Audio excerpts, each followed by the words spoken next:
നമ്മൾ വിചാരിക്കും രാവിലെ മുതൽ വൈകുന്നേരം വരെ ഞാൻ കഷ്ടപ്പെട്ട് അധ്വാനിച്ചുണ്ടാക്കേണ്ടതല്ലേ എന്ന്. പക്ഷേ നമ്മൾ അറിയാതെ അതിന്റെ ഉള്ളിലൂടെ ഹറാമ് വന്നിട്ടുണ്ടാവും. ഞാനൊരു ഉദാഹരണം പറയാം. റസൂലുള്ളാഹി സ്വല്ലല്ലാഹു അലൈഹി വസല്ലം പറഞ്ഞു, അതായത് നഹ റസൂലുള്ളാഹി സ്വല്ലല്ലാഹു അലൈഹി വസല്ലം അൽ ബൈഅതാനി ഫിൽ ബൈഇ, ഒരു ഹദീസാണ്. നഹ റസൂലുള്ളാഹി സ്വല്ലല്ലാഹു അലൈഹി വസല്ലം അൽ ബൈഅതാനി ഫിൽ ബൈഇ, ഒരു കച്ചവടത്തിന്റെ ഉള്ളിൽ രണ്ട് കച്ചവടം നടത്തുക എന്നതിനെ റസൂലുള്ളാഹി സ്വല്ലല്ലാഹു അലൈഹി വസല്ലം വിലക്കിയിരിക്കുന്നു എന്നാണ്.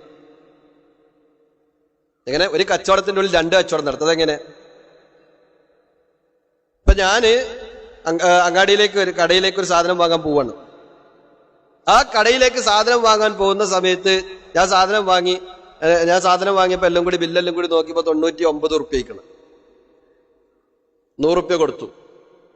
ചോദിക്കലും പറയലൊന്നുമില്ല. നേരെ ആ സാധനം എടുത്ത 1 ഉറുപ്പ്യന്റെ മിഠായി മേശപ്പുറത്ത് വെച്ചു. ഹറാമാണ്,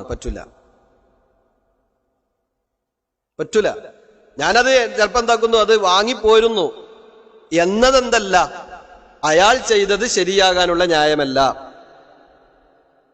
നമ്മള് കച്ചവടം നടത്തുമ്പോ അങ്ങനെ നമ്മൾ കൊടുക്കലുണ്ടെന്ന് ആലോചിച്ചാളി. കാരണം എനിക്ക് തിരിച്ചു തരേണ്ടത് വിനിമയ മൂല്യമുള്ള 1 രൂപയാണ്. എനിക്ക് തിരിച്ചു തന്നതോ 1 ഉറുപ്പ്യന്റെ മിഠായി. ആ 1 ഉറുപ്പ്യന്റെ മിഠായിക്ക് വിനിമയ മൂല്യം 1 ഉറുപ്പ്യ ഇല്ല. രണ്ടാമത്തത്, ആ 1 രൂപയുടെ മിഠായി എനിക്ക് തരുമ്പോ അവനക്ക് ചിലപ്പോൾ എന്തുണ്ടാവും, അതിൽ 20 പൈസ ലാഭം ഉണ്ടാവും. ഞാൻ നടത്തിയ കച്ചവടത്തിന്റെ ഉള്ളിലൂടെ അവൻ മറ്റൊരു കച്ചവടം നടത്തി.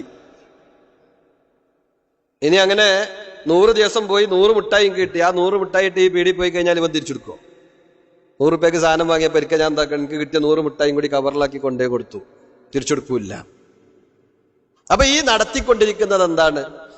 ഈ സാധു രാവിലെ കട തുറന്നിച്ച് കടയിൽ കച്ചവടം നടത്തി വൈകുന്നേരം മക്കളെ പോറ്റാൻ വേണ്ടി കഷ്ടപ്പെട്ട് തിരിച്ചു വരുമ്പോ ഞാൻ മാന്യമായ നിലക്ക് സമ്പാദിച്ചു എന്നുള്ള നിലക്കാണ് വരുന്നത്. പക്ഷെ ഈ കച്ചവടത്തിന്റെ ഫിഖ് അറിയാത്തത് കൊണ്ട് താൻ ഉണ്ടാക്കിയത് ഹറാമാണ്, താൻ ഊട്ടുന്നത് ഹറാമാണ്, താൻ ധരിപ്പിക്കുന്നത് ഹറാമാണ്, താൻ കുടിപ്പിക്കുന്നത് ഹറാമാണ്.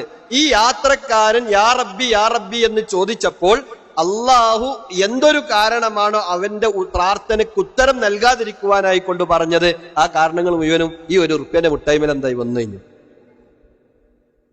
നമ്മൾ ആലോചിച്ച് നോക്കുക.